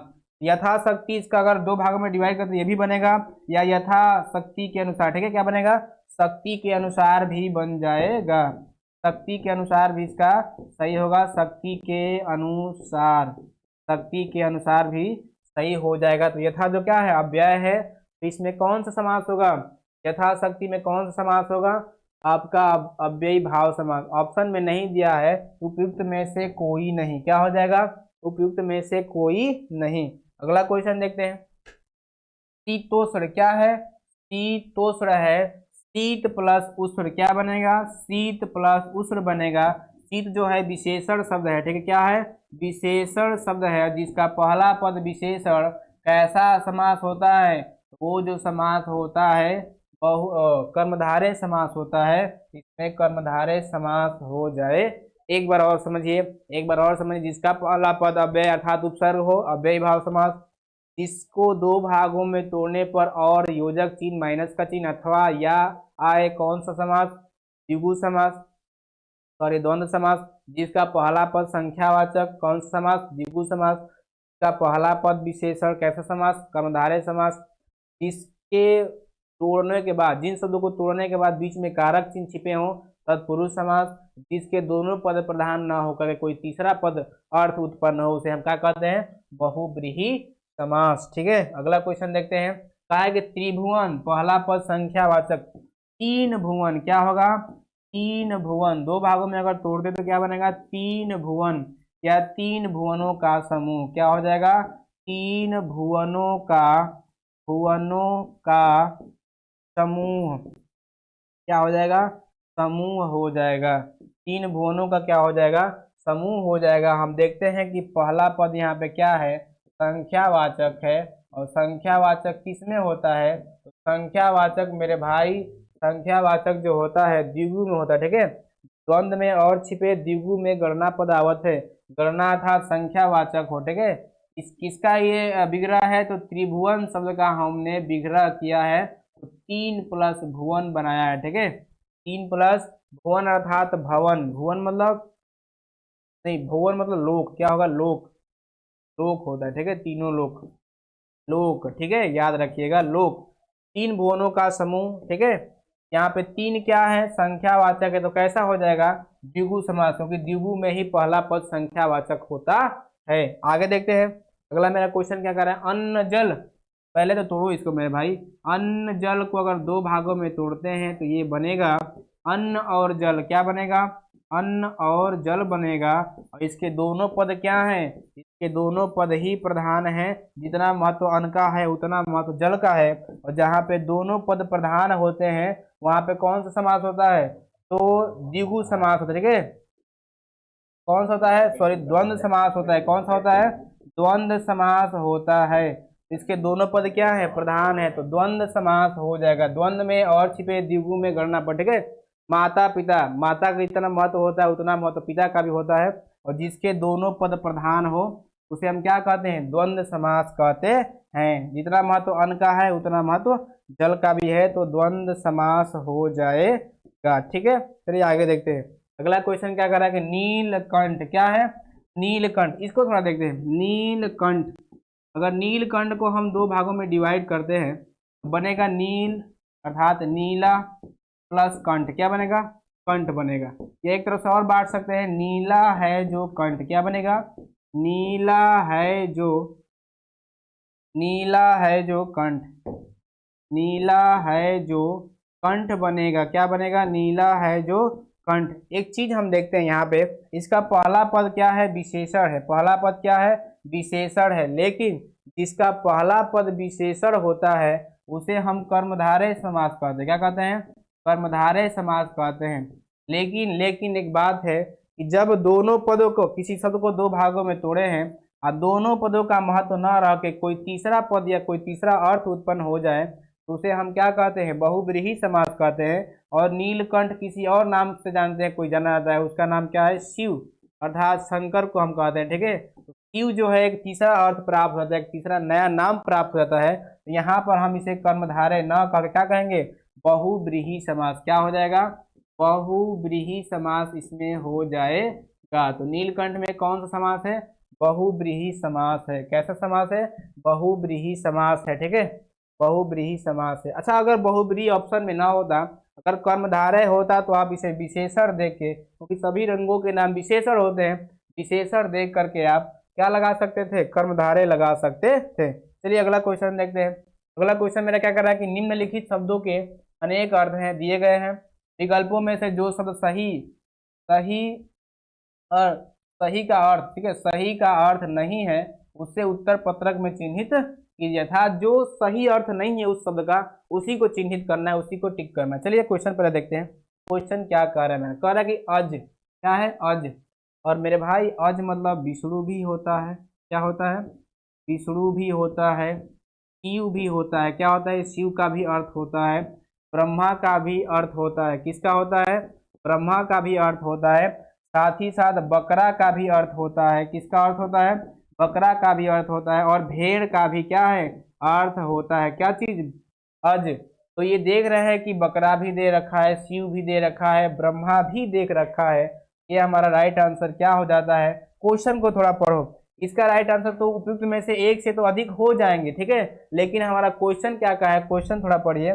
कहा है कि निम्नलिखित शब्दों के अनेक अर्थ हैं, दिए गए सब विकल्पों में से जो शब्द सही सही का अर्थ नहीं है उसी को चिन्हित करना है। अर्थात हम देखते हैं यहाँ पे हम देखते हैं ये भी है, ये भी है, ये भी है, इन तीनों के सही हो जाने से हमारा डी भी सही हो जा रहा है, इसलिए हमें वो चूज करना है जो इसका आंसर नहीं है। तो इसको हम चारों को ना दे करके उपयुक्त में से कोई नहीं क्या करेंगे, चूज करेंगे। ठीक है, उपयुक्त में से कोई नहीं, जो ऑप्शन है यही नहीं है, बाकी चारों के चारों हैं। ठीक है, जो नहीं है नकारात्मक है उसी को चूज करना है। अगला क्वेश्चन देखते हैं।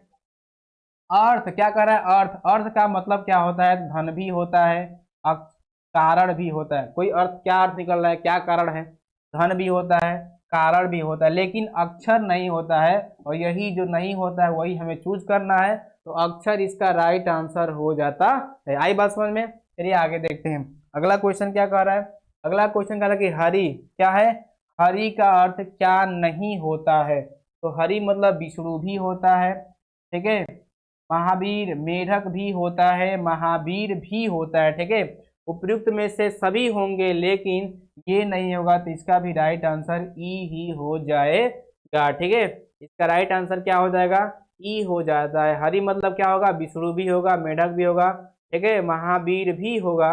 महावीर भी हरि का क्या है, पर्यायवाची शब्द है। तो हमारे चारों के चारों हो जाते हैं। ठीक है, तीन को नहीं लेंगे, जो नहीं होता है उसी को चूज करना है। इसीलिए तो एग्जाम जो है ऑप्शनों पे क्या है, बड़ा ही टिकाऊ है, ठीक है। ध्यान से सुनिएगा, इसके जो ऑप्शन है बड़ा ही महत्वपूर्ण है, इसलिए हमने जब वीडियो स्टार्टिंग किया था तो पहले ही समझाया था कि जो भी ऑप्शन दिया होगा उसको ध्यान से पढ़िएगा मेरे भाई।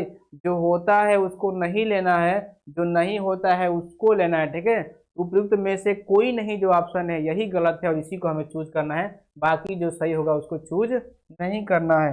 अगला क्वेश्चन क्या कह रहा है मेरा, कह रहा है कि उत्तर शब्द का अर्थ नहीं है, जो होगा छोड़ देना है, जो नहीं है उसी को चूज चूज करना है। उत्तर एक दिशा है, ये बात तो सही है। उत्तर का मतलब एक हल भी होता है, ये भी बात सही है। उत्तर का मतलब उल्टा नहीं होता है, तो यही हमारा क्या हो जाएगा, राइट आंसर हो जाएगा। अगला क्वेश्चन देखते हैं। अगला कह रहा है कि जलज क्या है, जलज का मतलब क्या होता है, कमल होता ही है, ठीक है। नक्षत्र और जाला ये दोनों नहीं होते हैं और यही हमें चूज करना है, लेकिन जहां एक से अधिक नकारात्मक क्या हो आंसर हो उसमें ये डी वाला चूज करना होता है। उपयुक्त में से एक से अधिक क्या है, अर्थात दो ऐसे जो शब्द हैं जिनका मतलब नहीं होता है, सी इसका राइट आंसर हो जाएगा, क्योंकि मात्र इसका अर्थ एक ही होता है कमल, लेकिन ये दो नहीं होते हैं। और जब दो होते हैं तो दो को टिक तो नहीं करेंगे आप, इसके लिए डी बनाया गया ही है, तो उपयुक्त में से एक से अधिक क्या हो जाएंगे, इसके राइट आंसर हो जाएंगे। आगे देखते हैं। अगला क्वेश्चन क्या कह रहा है मेरा, निर्देश दे रखा है 45 से 49 तक। क्या कह रहा है कि निम्नलिखित वाक्यों में से विशेषण को पहचान कर सही विकल्पों को अपने उत्तर पत्रक में चिन्हित कीजिए, अर्थात विशेषण से क्वेश्चन है। चलिए देखते हैं। कहा है कि मैंने प्रतियोगिता में दूसरा स्थान पाया, क्या है, दूसरा स्थान पाया, स्थानवाचक विशेषण है, ठीक है। और स्थानवाचक विशेषण भी कई तरह के होते हैं, बारंबारता वाचक होते हैं, आवृत्ति वाचक होते हैं, ठीक है। तो ये है, तो कैसा है पूछा है कि इसमें कौन सा विशेषण शब्द है, तो दूसरा इसमें क्या हो जाएगा, आपका विशेषण हो जाएगा, क्या हो जाएगा, दूसरा विशेषण हो जाएगा, वो भी स्थानवाचक, क्या हो जाएगा, स्थानवाचक विशेषण हो जाएगा, ठीक है। तो दूसरा शब्द क्या है इसमें, विशेषण शब्द है। अगला क्वेश्चन देखते हैं। बाहर कोई व्यक्ति घंटी बजा रहा है, बाहर कोई व्यक्ति घंटी बजा रहा है, यहाँ पे कौन सा शब्द जो होगा, विशेषण होगा। तो कोई व्यक्ति क्या होगा, कोई जो यहाँ पे है ये विशेषण होगा। और जो विशेषण होते हैं मुख्यतः चार प्रकार के होते हैं, सर्वनामिक या सांकेतिक विशेषण, ठीक है। अर्थात कोई जो विशेषण सर्वनाम से बना है इसे हम सर्वनामिक या सांकेतिक विशेषण कह सकते हैं। तो यहाँ पे कोई जो होगा हमारा विशेषण हो जाएगा, वो भी कौन सा होगा, सर्वनामिक या सांकेतिक, क्या बन जाएगा, सर्वनामिक या सांकेतिक विशेषण बन जाएगा। इतना बात समझ में आ रहा है आपको, तो अच्छी बात है, ठीक है। आगे देखते हैं। अगला क्वेश्चन क्या कर रहा है मेरा, यह विद्यालय मेरा है, यह विद्यालय मेरा है में कौन सा शब्द विशेषण है, तो यह क्या है, यह है, और साथ ही साथ कैसा है, तो ये अभी हमारा सर्वनामिक या सांकेतिक विशेषण है, क्या है, सर्वनामिक या सांकेतिक विशेषण है। यह हमारा क्या हो जाएगा, विशेषण हो जाएगा, ठीक है। ये राइट आंसर इसका हो जाता है यह। चलिए आगे चलते हैं। अगला मेरा क्वेश्चन क्या कह रहा है, कह रहा है कि मोहन 4 किलो बर्फी तुलवा रहा था। मोहन 4 किलो, कितना केजी, 4 केजी, ठीक है। 4 केजी यहाँ पे क्या होगा, विशेषण शब्द होगा, 4 केजी, 4 केजी कहिए या किलो कहिए, ठीक है। 4 किलो क्या है, विशेषण है हमारा, वो भी कौन सा विशेषण होगा, तो जहाँ पे माप तौल की बात करें परिमाणवाचक विशेषण होता है, परिमाणवाचक विशेषण होता है। तो हमारा जो 4 किलो है क्या है, विशेषण होगा, वो भी कैसा होगा, परिमाणवाचक विशेषण होगा। तो 4 किलो इसका राइट आंसर हो जाता है। अगला क्वेश्चन देखते हैं। दिल्ली में ऊंची इमारतें हैं, अर्थात कैसी इमारतें हैं, तो ऊंची इमारतें हैं, ये विशेषता बता रहे किसकी, संज्ञा दिल्ली की। तो ऊंची यहाँ पे क्या हो जाएगा, विशेषण शब्द हो जाएगा, ठीक है। और जो संज्ञा सर्वनाम की विशेषता बताते हैं उनके बारे में बताते हैं, उन्हें ही हम विशेषण कहते हैं। यहाँ पे दिल्ली संज्ञा शब्द है, किसी क्या है ये राज्य का नाम है, ठीक है, केंद्र शासित प्रदेश का नाम है। यहाँ पे जो ऊंची शब्द है क्या हो जाएगा, विशेषण शब्द हो जाएगा। आगे देखते हैं। अगला क्वेश्चन क्या कह रहा है मेरा, दिए गए वाक्यों के लिए शुद्ध वाक्य चुनिए तथा ABCD और E में से सही विकल्प का चयन कीजिए। एक वाक्य दिया गया है, उसमें से शुद्ध वाक्य चुनना है, जो भी ऑप्शन दिए गए हैं। चलिए देखते हैं पर उन वाक्यों को कैसे वाक्य है। लिखा है क्वेश्चन हमारा, कि वह शनिवार के दिन चला गया। कहाँ चला गया? शनिवार के दिन। क्या ये वाक्य सही है? इन 5 ऑप्शनों में आपका सही वाक्य मिलेगा, उसी को ढूंढ करके लिखना है। वह चला गया शनिवार को एक दिन, ना बनाए, ये क्या होगा? गलत होगा, सही नहीं दिख रहा है। वह शनिवार को चला गया, हाँ ये सटीक दिख रहा है, ठीक है, कि वह शनिवार को चला गया, सही आंसर मिल रहा है हमें। वह चला गया शनिवार को, ना बना, ये भी आपका नहीं होगा। वह शनिवार को चला गया, बी जो होगा इसका राइट आंसर हो जाता है। तो 50 नंबर क्वेश्चन का जो बी है राइट आंसर होगा कि वह शनिवार को चला गया, ठीक है, यही इसका राइट आंसर हो जाता है। आगे देखते हैं। कमला बहुत विद्वान है, नहीं, विद्वान शब्द तो पुरुषों के लिए होता है ना, मेल के लिए होता है। स्त्री के लिए क्या होता है? तो विदुषी शब्द का प्रयोग होता है। कमला विद्वान बहुत, ना बाबा ना, ये भी क्या है? गलत है। कमला बहुत विदुषी है, कमला विदुषी है बहुत, ना बाबा ये भी सही नहीं है। कमला बहुत विदुषी है, यही हमारा राइट आंसर हो जाएगा, क्योंकि स्त्रियों के लिए विदुषी शब्द का प्रयोग किया जाता है। कमला बहुत विदुषी है, ये हमारा राइट आंसर हो जाता है। अगला क्वेश्चन देखते हैं। वे कहाँ जाना है, ठीक है, वे कहाँ जाना है, कोई सटीक वाक्य नहीं दिख रहा है। हमें लगता है कि कोई ऐसे ही आकर के लिख दिया है, ठीक है, बिना समझे, बिना व्याकरण पढ़े, बिना हिंदी पढ़े आकर के लिख दिया है। चलिए हम इसको सही करते हैं। कहा कि वे कहाँ जाना है, नहीं बाबा ना, वो कहाँ जाना है ये भी हमारा गलत है, ठीक है। उन्होंने कहाँ जाना है ना, ऐसे नहीं लिखा जाता है। उन्हें कहाँ जाना है, वाह, यही बात तो सही है मेरी, कि उन्हें कहाँ जाना है मेरे भाई, उन्हें कहाँ जाना है। तो सी इसका राइट आंसर हो जाता है कि उन्हें कहाँ जाना है। 52 का राइट आंसर सी हो जाता है। अगला क्वेश्चन देखते हैं। मुझे फल आम का अच्छा लगता है, ना ना ना, कुछ भी नहीं चलेगा, ई ना चोलबे, ई ना चोलबे यहाँ पे, ठीक है। क्या चोलबे? तो देखते हैं यहाँ पे, मुझे आम अच्छा लगता है, हाँ, मुझे आम अच्छा लगता है, ई चोलबे, ठीक बा, ई चोलबे। मुझे आम अच्छा लगता है, मुझे अच्छा लगता है आम, ना ना, ई ना चोलबे। मुझे आम का फल अच्छा लगता है, इहो ना चोलबे, ठीक बा। तो मेरे भाई हम देख रहे हैं कि इसमें जो ए होगा हमारा राइट आंसर होगा, कि मुझे आम अच्छे लगते हैं, ठीक है, अच्छा दिया है, मुझे आम अच्छा लगता है, यही सटीक होगा। मुझे फल आम का अच्छा लगता है ये नहीं, ठीक है, सही बात, मुझे आम अच्छा लगता है, बस इतना बहुत है, ठीक है, यही हमारा राइट आंसर हो जाएगा। अगला देखते हैं। अगला निर्देश आ गया कि निम्नलिखित तत्सम, लिखने में थोड़ा टाइप करने में दिक्कत है, कोई बात नहीं। निम्नलिखित तत्सम शब्दों के लिए 5 विकल्प, देखिए यहाँ पे विकल्प भी गलत हो गया, टाइप लोग कैसे पता ना कैसे करते हैं, इन लोगों का क्लास लेना, ठीक है। ABCDE दिए गए हैं, इनमें से सर्वाधिक उपयुक्त विकल्प चुने, मतलब कि तत्सम शब्द दिए गए हैं, 5 दिए गए हैं, और जो सही होगा पांचों में से, उनमें से जो सर्वाधिक सही आपको लगेगा उसी को चूज करना। चलिए पहले क्वेश्चन देखते हैं। क्वेश्चन क्या कर रहा है मेरा दोस्त? कह रहा है कि चुल्ली, चुल्ली नहीं होता है, चूल्हा होता है, क्या होता है? चुल्ली नहीं होता, चूल्हा होता है। इसका ए राइट आंसर क्या हो जाएगा? चूल्हा हो जाएगा। चौकी, ना ना ना, चोच, चुल्ली मतलब चूल्हा, इसका क्या हो जाएगा? सटीक अर्थ होगा, ठीक है, सही शब्दांश भी होगा। अगला देखते हैं। सुच्ची, सुच्ची नहीं होती है, सुई होती है, क्या होती है? सुई होती है, ना सत्तू ना सलाई, सुच्ची मतलब सुई होती है, सुई इसका ऐसे लिखा जाता है, ठीक है, सी इसका राइट आंसर हो जाता है। सूची मतलब क्या होगा? सुई हो जाएगा।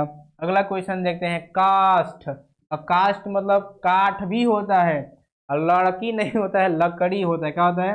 लकड़ी होता है, गलत टाइप कर दिए हैं ये लोग, लकड़ी, काष्ठ मतलब लकड़ी भी होता है। तो हम यहाँ पे देख रहे हैं कि काष्ठ मतलब लकड़ी भी होगा और काठ भी होगा, दोनों होगा, तो एक साथ दो ऑप्शन को तो नहीं लगा सकते हैं, इसीलिए तो हमारा डी दे रखा है इसमें, इसीलिए तो डी हमारा इसमें दे रखा है कि उपयुक्त में से एक से अधिक।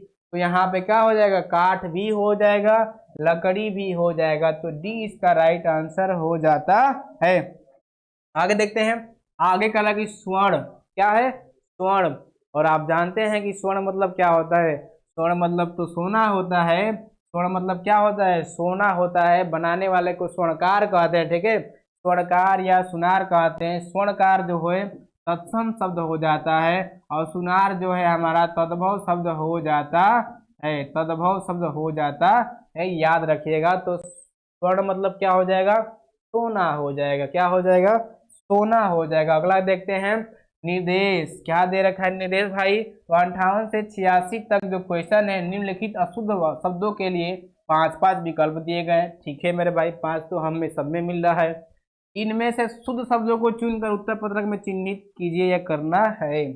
कहा है कि जो सन्यासी है, सन्यासी कैसे लिखा जाता है, चलिए मैं आपको बता रहा हूँ। सन्यासी जो है ऐसे लिखा जाता है, कैसे लिखा जाता है, ऐसे लिखा जाता है। अगर कहीं भी ऐसा लिखा हुआ दिखाई आपको दे तो आप उसी को आंसर करिएगा, ठीक है। सन्यासी दिख रहा है, बी आपका राइट आंसर दिख रहा है, तो बी इसका ही क्या हो जाएगा, सही आंसर हो जाएगा कि सन्यासी कैसे लिखा जाता है।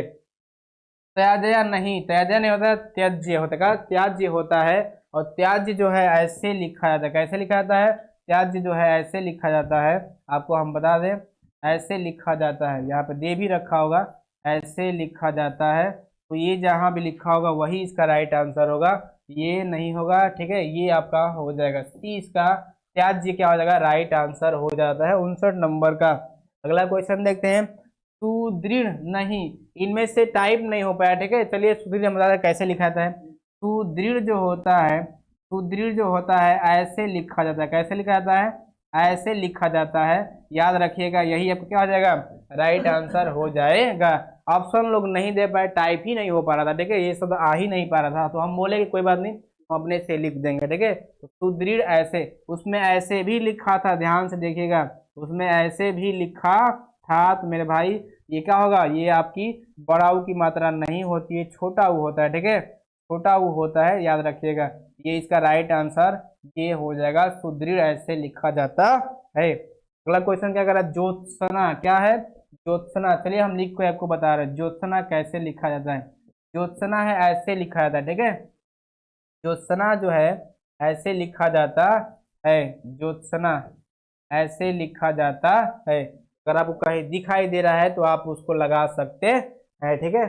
ये वाला नहीं होगा, आधा स होता है, आधा त होता है, ये वाला हो जाएगा, ठीक है। ए जो होगा इसका राइट आंसर हो जाएगा ज्योत्सना। कई बार एग्जाम में पूछ चुका है, ठीक है, ये कई बार रिपीट हो रहा है क्वेश्चन, इसको आप ध्यान से रखिए, ना हो तो इसका कहीं नोट कर लीजिए या 10 बार प्रैक्टिस कर लीजिए, कभी नहीं भूलेंगे। अगला क्वेश्चन देखते हैं, क्या कर रहा है मेरा क्वेश्चन, निर्देश, निर्देश तो बहुत बड़े आ रहे हैं भाई। 62 जो 65 जो क्वेश्चन है, 62 से 65, निम्नलिखित वाक्यों या वाक्यांशों के लिए 5-5 विकल्प दिए गए हैं। इनमें से उपयुक्त विकल्प को चुन करके उत्तरक पत्रक में चिन्हित करनी है। चलिए पढ़ते हैं पहले, उसके बाद इसका आंसर मिलेगा। क्या कह रहा है कि जो सब कुछ जानता हो उसे हम क्या कहते हैं, उसे हम क्या कहते हैं, जो सब कुछ जानता हो उसे हम सर्वज्ञ कहते हैं, ठीक है। जो कम जानता है उसे हम अल्पज्ञ कहते हैं, क्या कहते हैं, अल्पज्ञ कहते हैं। इसका राइट आंसर क्या हो जाएगा, ए इसका राइट आंसर हो जाएगा, ठीक है, सर्वज्ञ, जो सब कुछ जानता है सर्वज्ञ कहलाता है। अगला क्वेश्चन देखते हैं, जो वचन से क्या हो, परे हो, अकथनीय नहीं, अकथनीय नहीं, वर्णातीत नहीं, अचिंत्य नहीं, इन तीनों में से कोई भी नहीं होगा, ठीक है, इन तीनों में से कोई भी नहीं होगा, उपयुक्त में से कोई नहीं, क्या होगा, उपयुक्त में से कोई नहीं, इसका राइट आंसर हो जाएगा 63 का, जो वचन से क्या हो, परे हो, क्या है, वचन से परे हो, ठीक है। उन्हें हम क्या कहते हैं, उन्हें हम क्या कहते हैं, तो उन्हें हम कहते हैं, आपको बता दें, एक सेकंड रुकिए, चलिए बताते हैं इसी में, ठीक है, इसी में बताते हैं। चलो अगला क्वेश्चन देखते हैं, क्या कर रहा है, जो भूमि क्या हो, उपजाऊ हो, क्या हो, जो भूमि उपजाऊ हो उस भूमि को हम उर्वर, ठीक है, उर्वरक क्या था, उर्वर भूमि कहते हैं, ठीक है। और जो उपजाऊ नहीं है उसे हम बंजर कहते हैं, यहाँ पे उर्वर हो जाएगा आपका राइट आंसर। अगला क्वेश्चन मेरा क्या कह रहा है, जिसके इलाज ना हो सके, असाध्य रोग होता है, ठीक है, वह रोग जिसका इलाज नहीं हो सकता है उसे हम असाध्य कहते हैं, असाध्य रोग कहते हैं। असाध्य रोग होता है जिसका कभी इलाज नहीं हो पाता है, इसका असाध्य हो जाएगा, ठीक है। राइट आंसर क्या हो जाएगा, असाध्य हो जाएगा। जिसकी कम आयु हो उसे हम अल्पायु कहते हैं, ठीक है, जिसकी कम आयु हो उसे हम क्या कहते हैं, अल्पायु कहते हैं। आगे देखिए, जिसके इलाज न हो सके, ठीक है, यहाँ 2 बार हो सके, जिसका इलाज न हो सके, अच्छा यहाँ पे क्या था, तो वही क्वेश्चन था, ठीक है, वही क्वेश्चन था, 2 बार रिपीट हुआ, कोई बात नहीं, असाध्य क्या होगा, असाध्य हो जाएगा। अगला क्वेश्चन देखते हैं, निर्देश दे दिया है 66 से जो 70 क्वेश्चन हमारे हैं, निम्नलिखित मुहावरे उन लोकोक्तियों का है। इनमें से ABCD और ई जो है क्या है, रूप में विकल्प पांच पांच दिए गए हैं, और इनमें से जो उपयुक्त अर्थ को चुनकर उत्तर पत्रक में चिन्हित करना है। मतलब पांच विकल्प दिए गए हैं और जो भी लोकोक्तियों मुहावरों का अर्थ होगा उसको चूज करके लिखना है। चलिए देखते हैं पहला क्वेश्चन। यहीं पे पहला क्वेश्चन दे दिया गया है कि अंगारों अंगारों पर पौर नहीं मेरे भाई, पौर नहीं मेरे भाई, पैर होता है। क्या होता है? पैर होता है। चलिए कोई बात नहीं, इसको हम बता दे रहे हैं। अंगारों पर पैर रखना मतलब खतरनाक कार्य करना। ठीक है, मतलब क्या होता है? खतरनाक कार्य करना होता है। ए इसका राइट आंसर हो जाएगा। नहीं, अत्यंत दुख सहना, नहीं नहीं, खतरनाक। अंगारों पे पैर रखना मतलब बहुत से बड़ी क्या दिक्कतें झेलना, खतरनाक कार्य करना। ठीक है, डेंजर कार्य करना, खतरनाक कार्य इसका राइट आंसर हो जाएगा। आगे देखते हैं। आम के आम गुठलियों के दाम, आप कई बार सुने होंगे कि हम तो आम के आम भी ले लिए और गुठलियों के दाम भी ले लिए, मतलब लाभ पे लाभ कमा लिए, अर्थात अधिक लाभ। इसका क्या हो जाएगा? राइट आंसर हो जाएगा। सही मोल भाव करना ना बाबा नाम, एक काम से दूसरा काम हो जाना ये भी नहीं हो जाएगा। अधिक लाभ, आम तो आम गुठलियों के दाम मतलब अधिक लाभ होना, कहीं कहीं दुगना लाभ भी होता है, तो आप ध्यान में रखिएगा। अगला क्वेश्चन मेरा क्या कर रहा है? आगे नाथ न पीछे पगहा, रहे के कनो न बाजगहा। खैर उससे कोई मतलब नहीं है। आगे नाथ न पीछे पगहा मतलब क्या है? इसका मतलब यह हुआ कि आप पे कोई जिम्मेदारी ना हो। ठीक है, आप पे कोई जिम्मेदारी ना हो।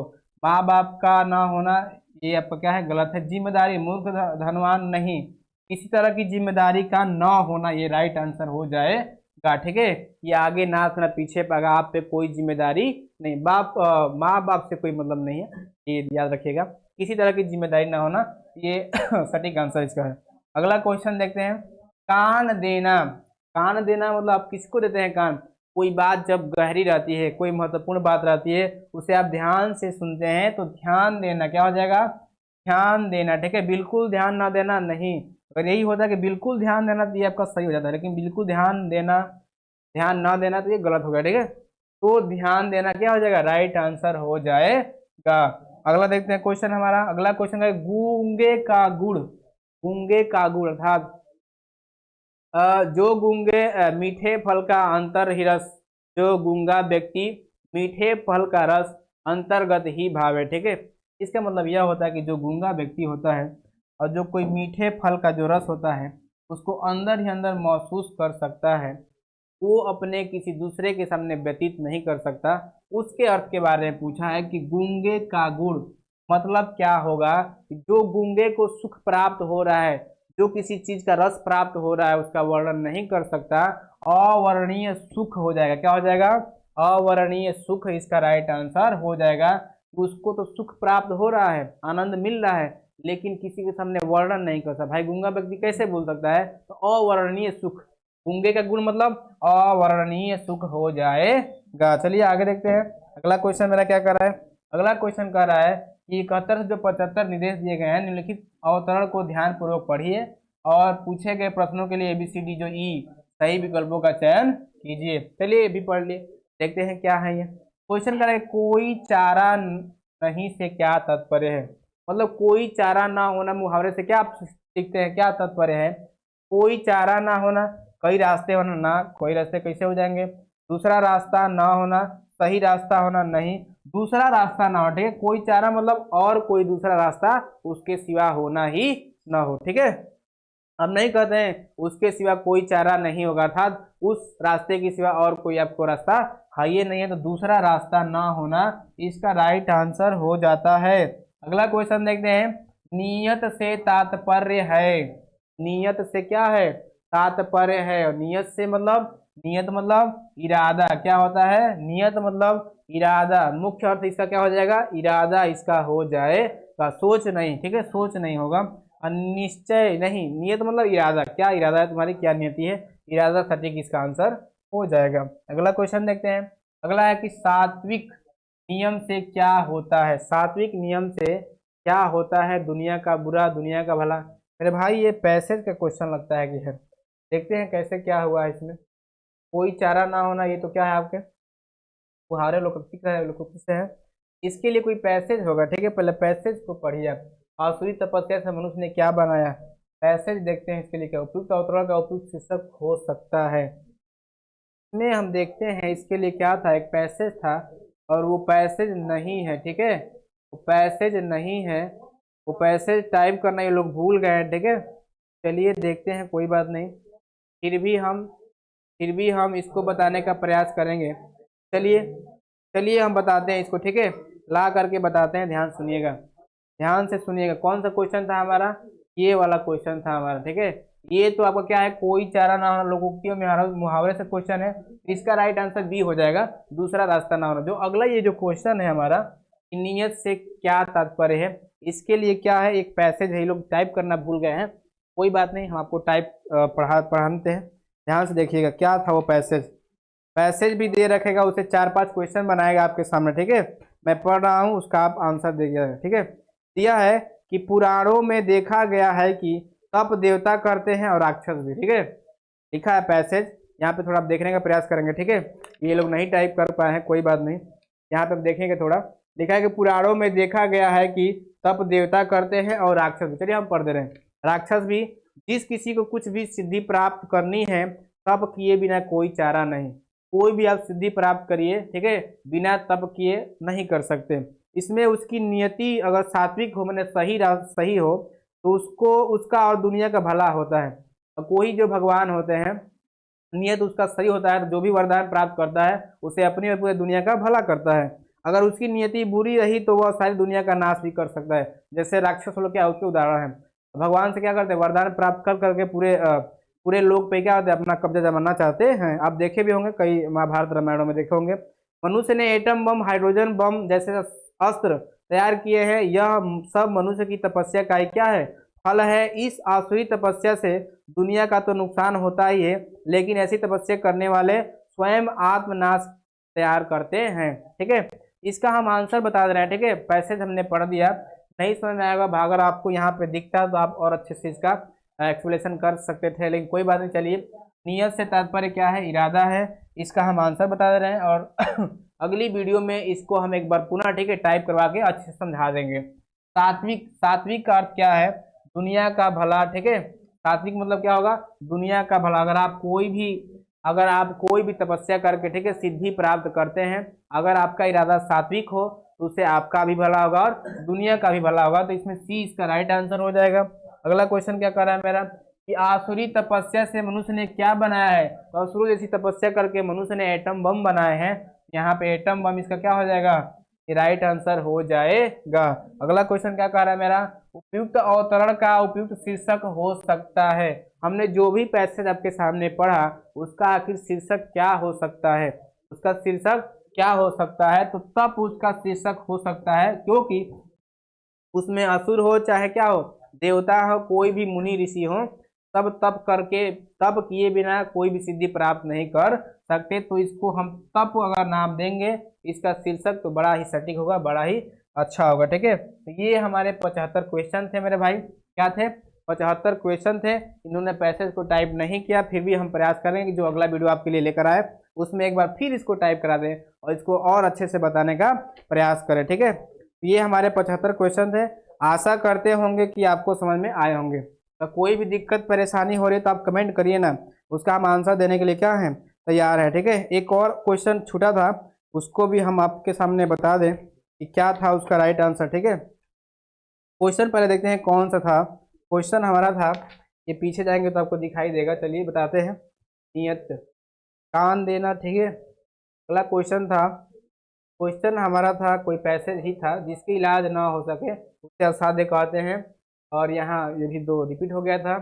जो भूमि उपजाऊ हो उर्वर, सही है। जो वचन से परे हो उपयुक्त में से कोई नहीं। जो वचन से परे होते हैं उन्हें हम वचनातीत कहते हैं। क्या कहते हैं, वचनातीत कहते हैं, वचनातीत कहते हैं, याद रखिएगा, ठीक है। ये जो वचन से परे हैं उनको हम वचनातीत कहते हैं। अनेक शब्दों के लिए एक शब्द है। ये आपकी क्या थी आपका जो टीईटी पीडी के एग्जाम होने वाले हैं, और जो क्या आपके पिछले जो दूसरे शिफ्ट में पूछे गए थे, उसके ये महत्वपूर्ण 25 क्या है क्वेश्चन है। 25 नहीं, इसकी संख्या 75 है। अच्छा, हम ये क्यों बता रहे हैं, हम आपको यही बस दिखाना चाहते हैं कि इसी बेसिस पे भी आगे आने जो एग्जाम होने वाला है, इसी बेस पे क्वेश्चन होने वाले हैं। तो इसको आप ध्यान में रखिए और देखिए किस टाइप के क्वेश्चन बन रहे हैं। बाकी जितने भी और आगत जो परीक्षाएं होंगी, ठीक है, वर्ष में होने वाली है या सामने आने वाली है, उनके हिसाब से और हम क्वेश्चन लाने वाले हैं आपके सामने, ठीक है। इन्हीं सबको को मद्देनजर रखते हुए, ध्यान में रखते हुए, तो इतना आज के लिए आपके लिए था। अब हमको दीजिए इजाजत, ठीक है, मिलते हैं नेक्स्ट वीडियो में, तब तक के लिए जय हिंद।